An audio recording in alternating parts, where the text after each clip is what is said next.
Hey, what's up, guys? Hope you've been training hard.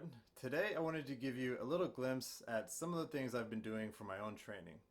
So, lately, I've been wanting to get back a little bit more into some more explosive plyometric type movements. This type of training hasn't really been a major part of my routine the last several years.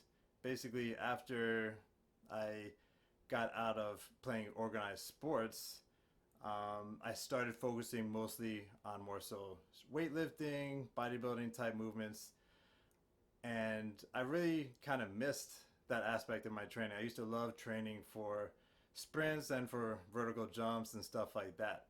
So basically, this routine that I'm going to show you now is just a very low intensity plyometric routine that you can use to help start to recondition that connective tissue, the ligaments and the tendons and the feet and the ankles and the knees, so that you're gradually building back up that resilience in those connective tissues.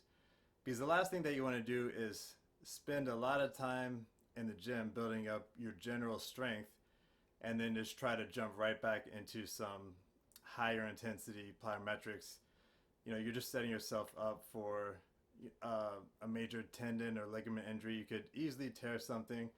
You might not, but I prefer to err on the side of extra caution, especially with the number of injuries I've had in the past. In addition to the plyometrics, I'm also going to show you some of the bodyweight movements that I did afterwards, and I'll be breaking down the technique for each one of those. All right, let's get to it. To get the most out of plyometrics, you need to have a short contact time, which means you want to spend as little time on the ground as possible. I started out by using these bunny hops to work on that spring in my ankles. You could also warm up by jumping rope, as long as you practice staying light on your feet.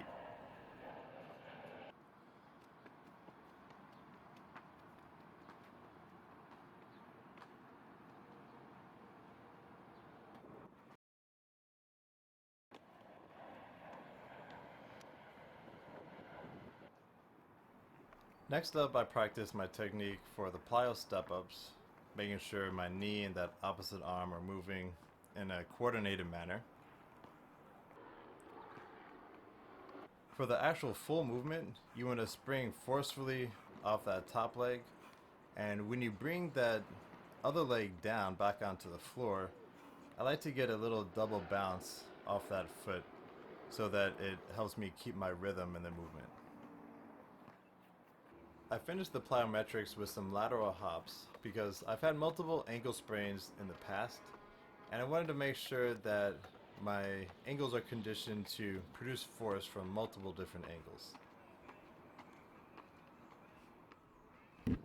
Next up is an exercise that I know as Korean dips, and I'm using a palms forward grip this time. Now this one takes a little bit of practice. The first time that you try it, you might end up just falling forward, but the key really is to let your weight swing underneath the bar, and you basically are going to circle back around as you get to the top.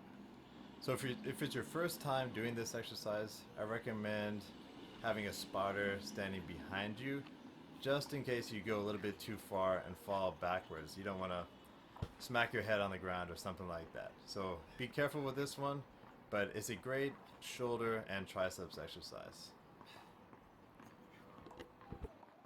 This next exercise I call a hanging hip extension, and it actually works the abdominals, hip flexors, lats, and upper back all at the same time. Now, to really add an extra challenge to this movement, you want to squeeze the shoulder blades together at the top, and that's really going to fire up the middle traps and rhomboids and rear delts, and even the triceps a bit, to squeeze that position, which a lot of people are weak in. And I don't really think there's another exercise that replicates this movement in the same way. I finished this workout with some sternum pull-ups, where the goal is to bring your body about parallel to the floor while retracting the shoulders and pulling that bar right up into the sternum.